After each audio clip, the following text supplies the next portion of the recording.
এখান থেকে ঝন্টুদার কাছে আসবো। ঝন্টুদা, খুব স্পষ্ট, আমি তারপর মানবদার কাছেও যাব, মানববাবুর কাছে। আমার প্রশ্ন থাকবে মানববাবুর কাছে যে তৃণমূলকে প্রশ্ন করলে তো বলবে যে লেফট শাসনের, বাম শাসনের কারণেই পতন হয়েছে।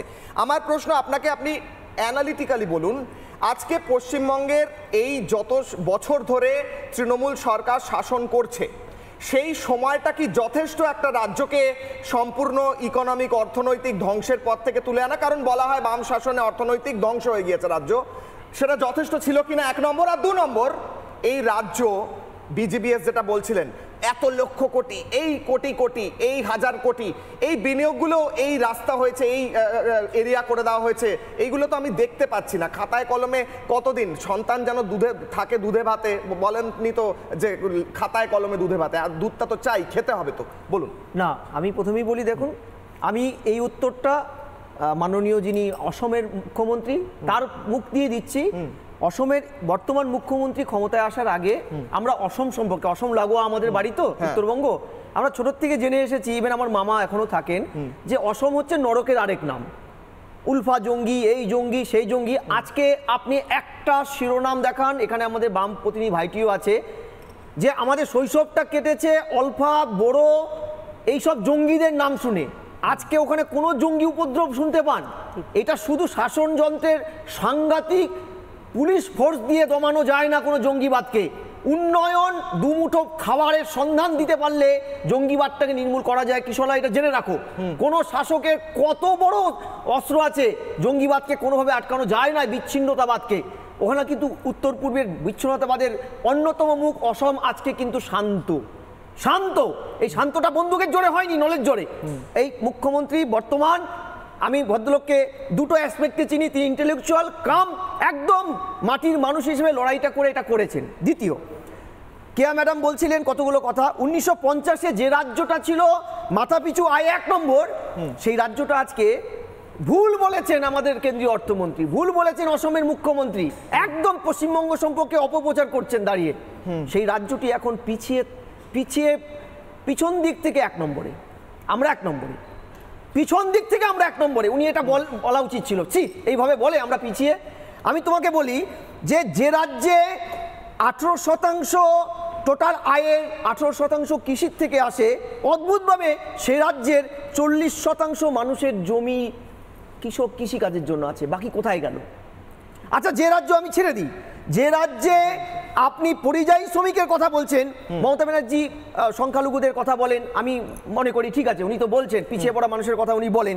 চিত্রটা কি বলছে দেখো, চিত্রটা হচ্ছে তিনি সংখ্যালঘু কথা বলেন, ভোট ব্যাংকের কারণে সংখ্যালঘুদের বলেন আমাকে ভোট দিন, নালে দেশ থেকে তাড়িয়ে দেবে, এনআরসি, সিএ, ক্যাকা সিএ বারবার বলেন। তথ্য কি জানায় যে এ রাজ্যে পরিযায়ী শ্রমিকদের 70%ই সংখ্যালঘু সম্প্রদায়ের, এবং আরও ভয়ানক 45 লক্ষ পরিযায়ী শ্রমিকের 70% যে সংখ্যালঘু মুসলিম, তাদের এমএসডিপির কেন্দ্রীয় সরকারের 60% যে প্রদেয় টাকা, সেই টাকা সংখ্যালঘু উন্নয়ন দপ্তর খরচা শুধু করেনি, তৎকালীন সংখ্যালঘু দপ্তরের এমএসডিপির মন্ত্রী গিয়াসউদ্দিন মোল্লা সেটা একটা এজেন্সিকে দিয়ে দিয়েছিল, এবং সেটা নিয়ে রাজ্য সরকারকে ভর্ৎসনার শিকার হতে হয়েছে হাইকোর্টে, এবং পরবর্তীকালে গিয়াস বাবুকে সরতে হয়েছে। এবং আরেকটা জিনিস, যে সদ্য এই যে দেখবেন no vote to BJP, no vote to BJP করে একটা ভদ্রলোক সামিরুল ইসলাম যখন রাজ্যসভায় তৃণমূলের টিকিটে গেলেন, তিনি পরবর্তীকালে চেয়ারম্যান হয়েছিল, আমরা আরটিআই করেছিলাম, যে আপনারা এদের জন্য কি করলেন? এই পরিযায়ী শ্রমিকদের রিপ্লেসমেন্টের যে কথা, ইভেন একটা পরিযায়ী শ্রমিক কল্যাণ সমিতি বানিয়েছিলেন, যার চেয়ারম্যান আপনি সামিরুল বাবু, কি করেছেন? আজ অব্দি তার উত্তর আসেনি। আমি তার মানে বলতে চাইছি যে আমরা কিন্তু পিছিয়ে নেই, পিছিয়ে পড়ার দৌড়ে আমরা 1 নম্বরে আছি, অর্থাৎ আমরা এখনো 1 নম্বরে আছি। আমি এখান থেকেই যাবো, আমি অনির্বাণ ব্যানার্জির কাছে যাবো। অনির্বাণ বাবু, এখানে আলোচনা হচ্ছিল রিপাবলিক প্লেনারি সামিটে এসে হিমন্ত বিশ্ব শর্মা বলেছেন, যেটা সূত্রপাত বলেছেন যে আজ থেকে কিছু বছর আগে যেখানে কলকাতা 100% এগিয়েছিল গৌহাটির চেয়ে, আজ গৌহাটি বা অসম এই গোটা দেশের সবচেয়ে বেশি গ্রোথ রেটে, ইকোনমিক গ্রোথ রেট, আর্থিক যে গ্রোথ রেট, তাতে এগিয়ে রয়েছে। আমার প্রশ্ন হচ্ছে খুব সিম্পল অনির্বাণ বাবু, আমার প্রশ্ন হচ্ছে 2021 থেকে 22-এ গোটা দেশে যে পার ক্যাপিটা গ্রোথ আছে 23 নম্বর র্যাঙ্ক হচ্ছে পশ্চিমবঙ্গের। আমি আপনাকে অর্থমন্ত্রকের তথ্য দিচ্ছি। 1960 থেকে 61 ওয়েস্ট বেঙ্গলের জিডিপি যেখানে 10.5% ছিল, 2023 থেকে 24 সেটা 5.6 নেমে এসেছে। পার ক্যাপিটা ইনকাম 127.5 ছিল শতাংশ, আজকে সেটা 83.7 হয়ে গিয়েছে। আমি এত সংখ্যা বলে দর্শকদের কনফিউশন করতে চাই না, কিন্তু আমার স্পষ্ট প্রশ্ন, যে সংখ্যাগুলো বাড়ার কথা, যে পরিসংখ্যানগুলো উপর দিকে যাওয়ার কথা, সেগুলো তো পিছন দিকে যাচ্ছে। তার মানে এই রাজ্যের অর্থনীতি উল্টো দিকে যাচ্ছে, এমনটা অর্থমন্ত্রীও এসে বলে গেছেন 2024 সালের একদম শেষে। আপনি কি বলবেন, বলুন। দেখুন, 1950-এর দশকের বাংলার অর্থনীতি সংক্রান্ত বিভিন্ন যে ফিগারগুলো রয়েছে, তার সঙ্গে 2010-20 বা এই সময়ের যদি তুলনা করেন, মাঝখানে মাসুল সমীকরণ নীতি এই প্রসঙ্গটা আলোচনা না করে কেন কমলো, কেন ইত্যাদি এইগুলোর কোনো আলোচনার মানে থাকে না। কারণ মাসুল সমীকরণ নীতির ফলে যে প্রভূত পরিমাণ ক্ষতি বাংলার, বিশেষ করে বাংলা সহ পূর্বাঞ্চলের একটা বড় অংশের হয়েছে, তার পূরণ করা কোনো রাজনৈতিক দলের একার কর্তব্য নয় বা ক্ষমতার মধ্যেও আসার কথা নয়। সেটা যদিও অনেক বৃহত্তর আলোচনা, আমি তাদের ঢুকছি না। মূল বিষয়টা যে হিমন্ত বিশ্ব শর্মা আপনাদের সামিটে যে কি বলেছেন সেটাই তো মূল বক্তব্য।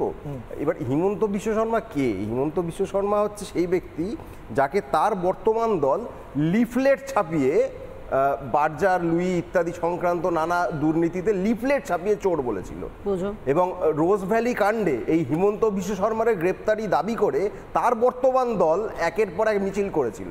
এই হিমন্ত বিশ্ব শর্মা কংগ্রেসে থাকাকালীন কত দুর্নীতি করেছেন তার তালিকা অন্য কেউ করেনি, বিজেপি করেছিল। আজকে হিমন্ত বিশ্ব শর্মা বিজেপিতে গিয়ে আসামের মুখ্যমন্ত্রী হয়েছেন, ওনাকে শুভেচ্ছা জানাই। এবং আসামের হাল, যদি উনি কলকাতা কেন, উনি যদি নিউ ইয়র্কের থেকে এগিয়ে নিয়ে যেতে পারেন, আমার তাতে ব্যক্তিগতভাবে কোনো আপত্তি নেই। সমস্যাটা হচ্ছে আপনারা তার প্রতিটি বাক্যকে বেদ বাক্য ধরে নিচ্ছেন, কারণ তিনি বিজেপিতে আছেন।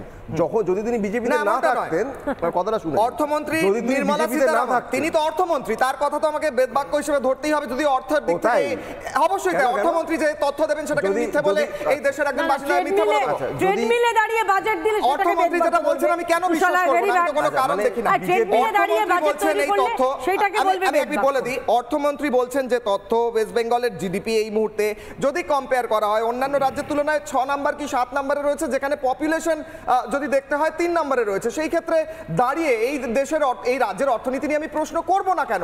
এই রাজ্যের অর্থনীতি এগোবে না বা পিছবে এই নিয়ে প্রশ্ন করাটা তো আমার অধিকার। হিমন্ত বিশ্ব শর্মা বলুক বা অন্য কেউ বলুক, অর্থমন্ত্রীর কথায় বিশ্বাস আমি করব না কেন? বলুন, কন্টিনিউ। নানা ধরনের কন্টেন্ট দেখার জন্য লাইক করুন, শেয়ার করুন আমাদের ফেসবুক পেজ, সাবস্ক্রাইব করুন আমাদের ইউটিউব চ্যানেল। পাশাপাশি অন্যান্য ব্রেকিং নিউজের জন্য অবশ্যই চোখ রাখুন রিপাবলিক বাংলায়।